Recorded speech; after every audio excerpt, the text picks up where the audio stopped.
Hi guys, welcome back to my channel, and today I am going to be talking about what makes a good render. So here are the few lists that I've mentioned, but I will go through together to make sure that you really understand your renders. And these strategies that I will be explaining, you can follow my tips, so that you don't have to worry about doing renders again. To be honest, doing renders can be a learning curve, and it can take a few amount of time to learn very good renders, but do not be disheartened if you cannot achieve renders for the first 2 times, 3 times, maybe the 5th time. If you can't do it, maybe on the 6th time you can achieve really realistic renders. So it is very important to have patience and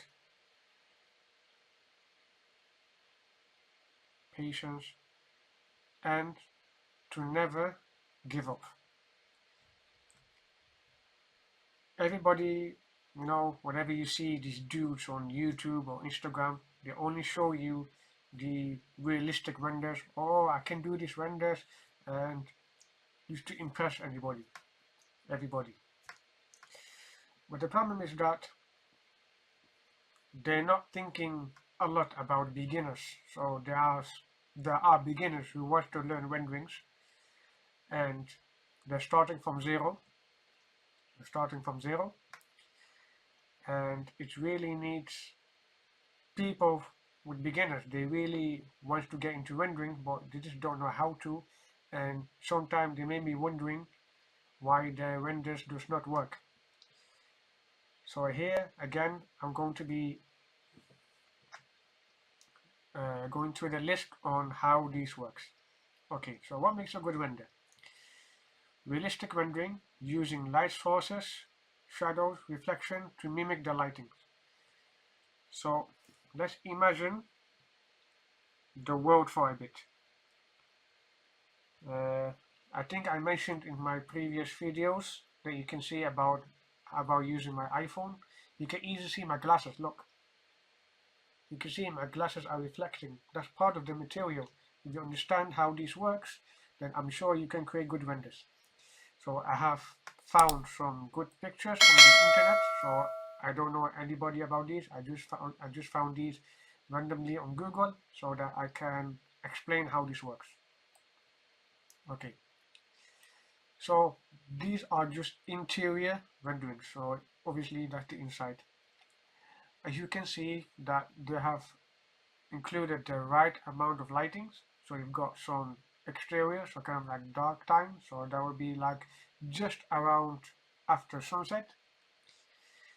You've got some lighting reflecting just on the floor.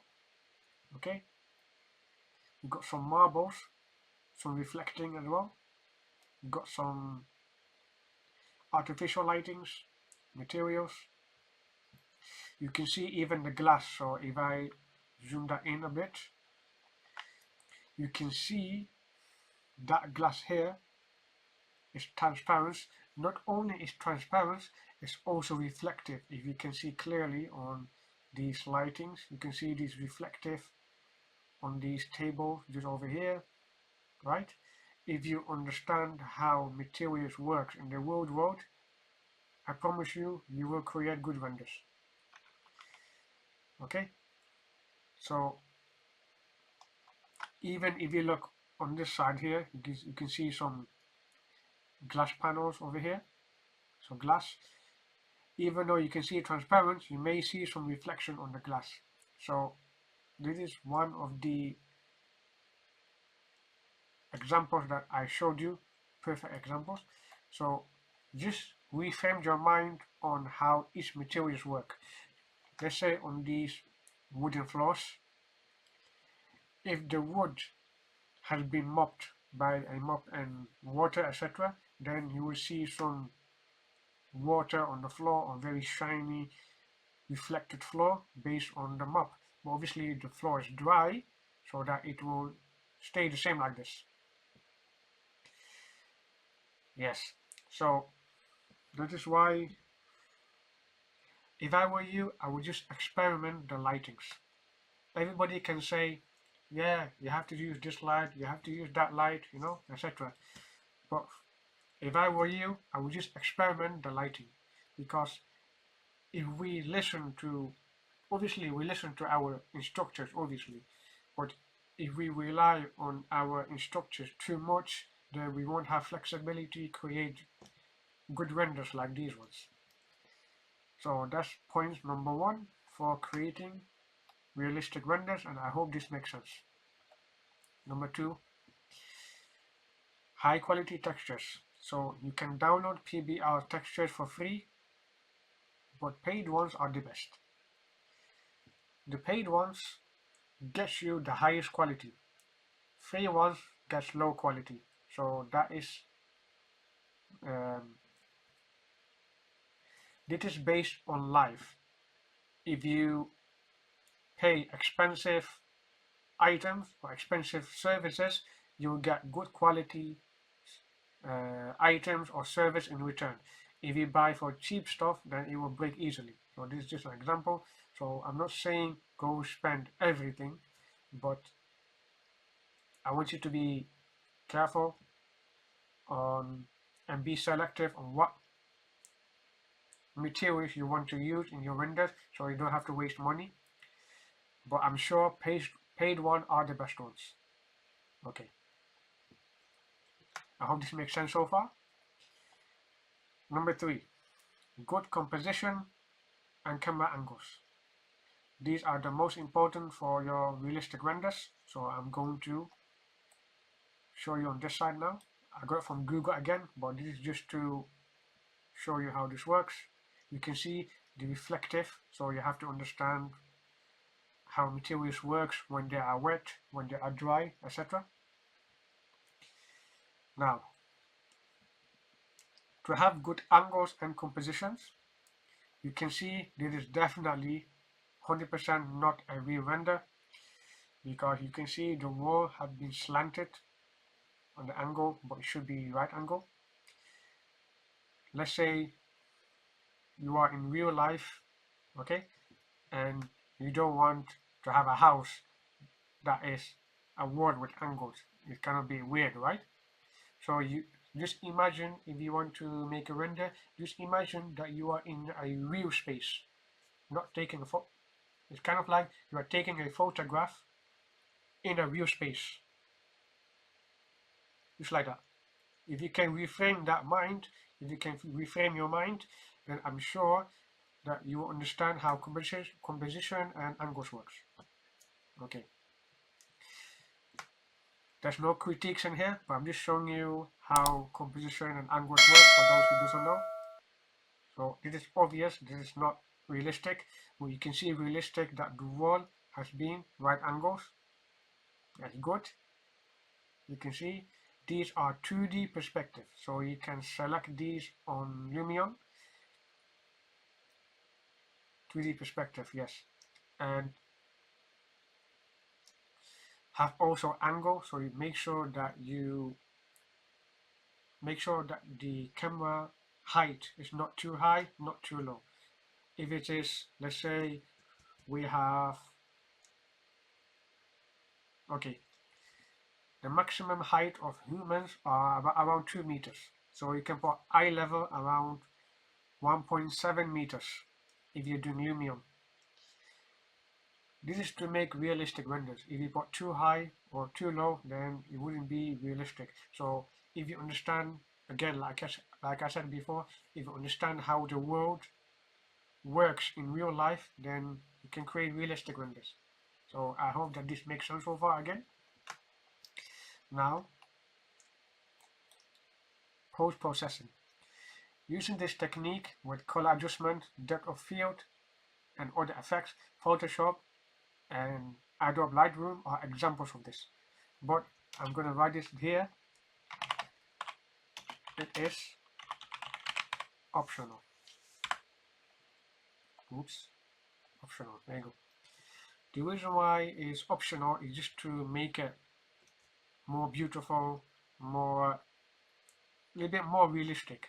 It takes a bit of work, but if you want to do that, that's up to you.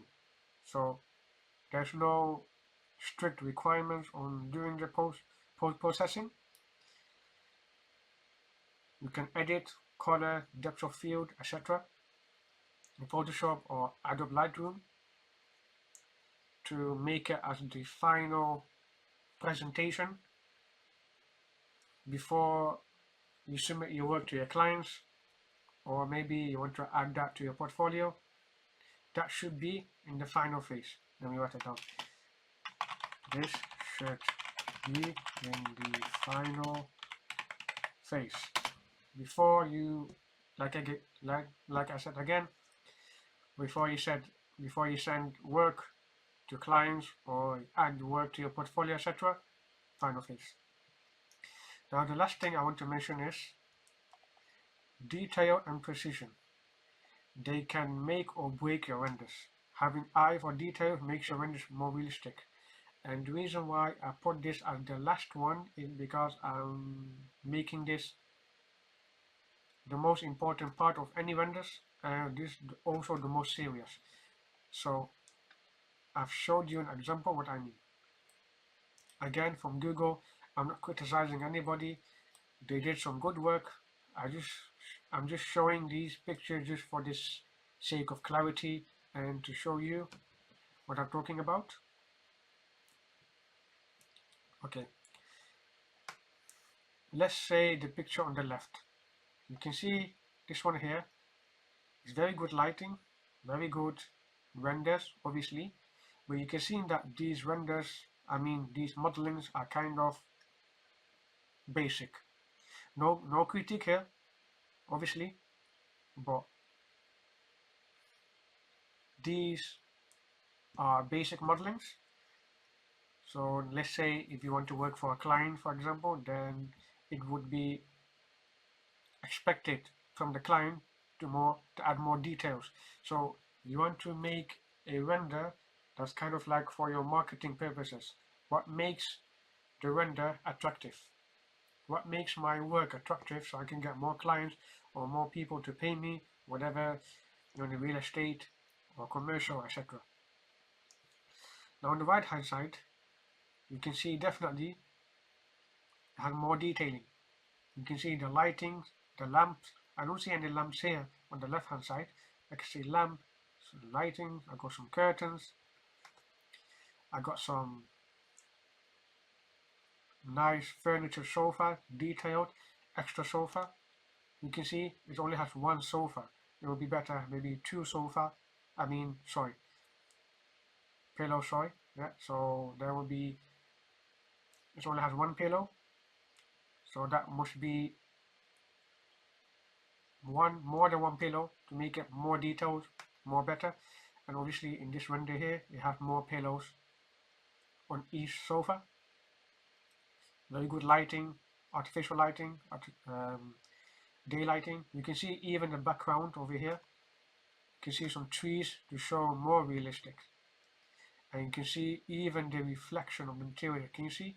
If you understand how like I said again, if you understand how the world works in real life, where you take photograph or anything, they even include reflection on these walls. You can see that is reflected on this side. Now, it's obvious which render would you like to buy, the one on the right or the one on the left? The right one, right? Because it's more detailed, more aesthetic, and more realistic. So I hope that all of this makes sense. So this is one of the most important advice that I can give you, and the most valuable I can give you as well.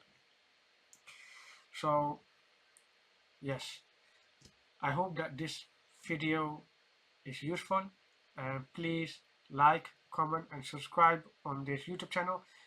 If you do find this video useful, please let me know any videos you want to see in the future. And if you do have any questions about renders or pricing or anything else, you can DM me on Instagram. I will be showing putting it down below in the description. And yes, thank you very much for watching this video, and I will see you next time.